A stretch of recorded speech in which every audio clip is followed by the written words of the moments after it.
Good evening, ladies and gentlemen. My name is Piyush, and these are my friends, Neha and Tarun. Today, we will be taking you on a journey, one which each of you would have taken at some point of time in your life, but may have forgotten what it felt like. बचपन में आप सबने बहुत बड़े बड़े सपने देखे होंगे, जैसे पायलट बनना, डॉक्टर बनना, बिजनेसमैन बनना और ना जाने क्या क्या। जब भी मुझसे कोई पूछता कि बड़े होकर क्या बनना चाहती हो, तो मेरा जवाब इनमें से ही कोई एक होता। और यूँ कहो कि उन्हें सुनना भी सिर्फ यही पसंद है। लेकिन इन सारे सपनों के अलावा कुछ और भी सपने होते हैं जो हम कभी किसी को बताते नहीं और खुद में ही छुपा कर रखते हैं, क्योंकि डर है कि समाज क्या सोचेगा। डर है घर वाले क्या सोचेंगे, मम्मी पापा क्या बोलेंगे। ऐसे बहुत सारे सपने हैं जो इस समाज में अधूरे रह जाते हैं। ना ही इन्हें इज्जत मिलती है और ना ही कमाई का अच्छा जरिया माना जाता है। लेकिन क्या करें, खुशियाँ भी तो इन्हीं में मिलती हैं। Before we begin, we would like to clarify that all these stories have been inspired by our own real life, but the characters of this play are not real and neither their family situation the same. तो जैसा कि मेरे दोस्त तरुण ने कहा, ये सारी कहानियाँ हमारी ज़िंदगियों से जुड़ी है और प्रेरित है। लेकिन इस कहानी में सभी किरदार अलग अलग भूमिका निभा रहे हैं और ये कहानी उनकी असली कहानी नहीं है। चलो आप ही बताओ, आप में से कितने लोग हैं जो ये चाहते हैं कि उनका बच्चा बड़ा होकर एक डांसर या एक सिंगर बन जाए?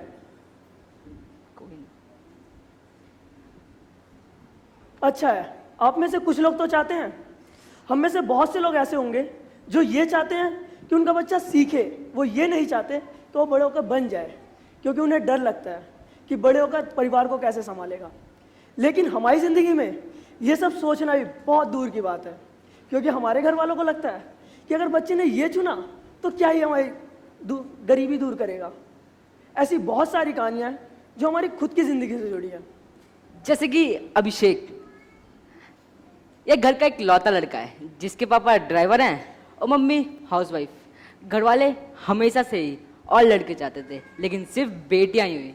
अब घर वालों के ऊपर दबाव है बेटियों को बड़ा करने का और उनकी शादी कर दहेज देने का। उनका रोज कोरोना है, पैसे कहाँ से आएंगे, शादी कैसे कराएंगे और घर के खर्चे। और इसी दबाव में जीता हमारा अभिषेक। सारी उम्मीदें अभिषेक पर हैं कि वो अपने परिवार को सारी उलझनों से दूर निकालेगा। लेकिन कोई यह नहीं जानता कि अभिषेक क्या चाहता है। अभिषेक गाना चाहता है। तेरी साथ गौरव अभी 14 साल का है। इसके पापा सिक्योरिटी गार्ड और मम्मी धोबन। घर में एक छोटी बहन और एक बड़ा भाई भी है। उसके ही पड़ोस में रहती है हमारी दोस्त मधु।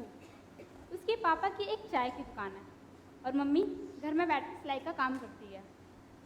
गौरव के घर वाले चाहते हैं कि गौरव पढ़ लिख कर एक बड़ा ऑफिसर बने, पर वो गौरव के घर वाले चाहते हैं कि वो पढ़ लिख कर एक बड़ा ऑफिसर बने। वो ये नहीं जानते कि गौरव क्या चाहता है। जैसा कि आजकल सारे बच्चे स्कूल जाते हैं, तो हमारी मधु भी जाती है, लेकिन उसका स्कूल जाना सिर्फ नाम के लिए है, क्योंकि वो जैसे ही स्कूल से निकलेगी उसकी शादी करा दी जाएगी। लेकिन हमारे दोनों दोस्तों को डांस बेहद पसंद है, पर इसके साथ साथ बहुत सी दिक्कतें भी हैं।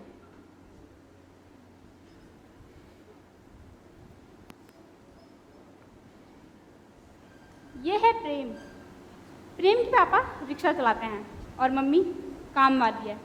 प्रेम की ज़िंदगी में हमेशा से ही म्यूज़िक के लिए एक ख़ास जगह रही है, खास करके तब जब प्रेम किसी को गिटार बजाते देखता तो उसका भी मन करता कि वो भी किसी दिन इसी तरह गिटार बजाए। लेकिन अपने घर के हालातों को देखकर वो अपनी शिक्षा के बारे में कुछ सोचता भी नहीं, क्योंकि वो जानता है कि उसके मम्मी पापा उसकी इच्छा कहीं पूरी नहीं कर पाएंगे।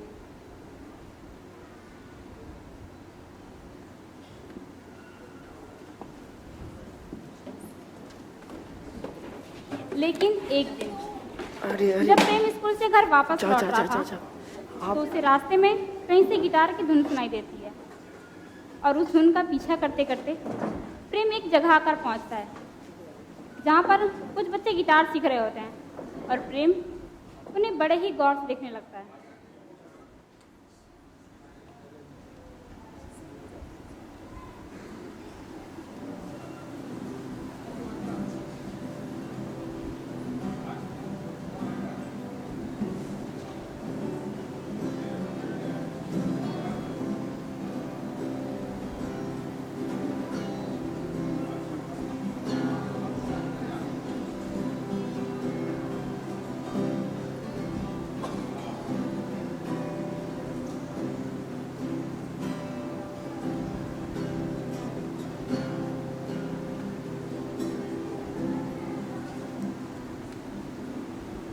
हेलो, क्या हुआ?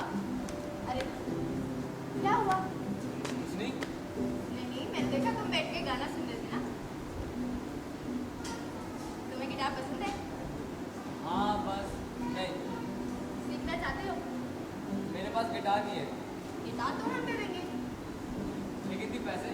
अरे तुम पैसों की टेंशन मत लो। सीखना है तो आ जाओ। नहीं, मैं नहीं कर सकता। क्यों? मेरे पापा मुझे खरीद देंगे। लेकिन तुम सीखना चाहते हो ना, तो बस। अच्छा, वैसे कल एक बैंड शो है कल शाम को, और बहुत अच्छे अच्छे बैंड्स आ रहे हैं, और मेरे पास एक फ्री टिकट भी है, तो तुम्हारा मन है तो तुम भी आ जाना। थैंक यू दी। Okay bye. बाय।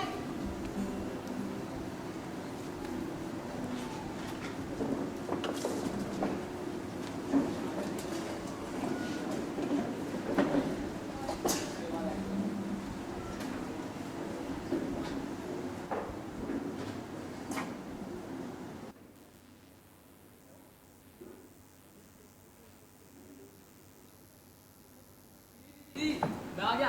अरे बस हम जा ही रहे थे, आ जाओ। ये हम लेट तो नहीं हुए ना? ना, ना।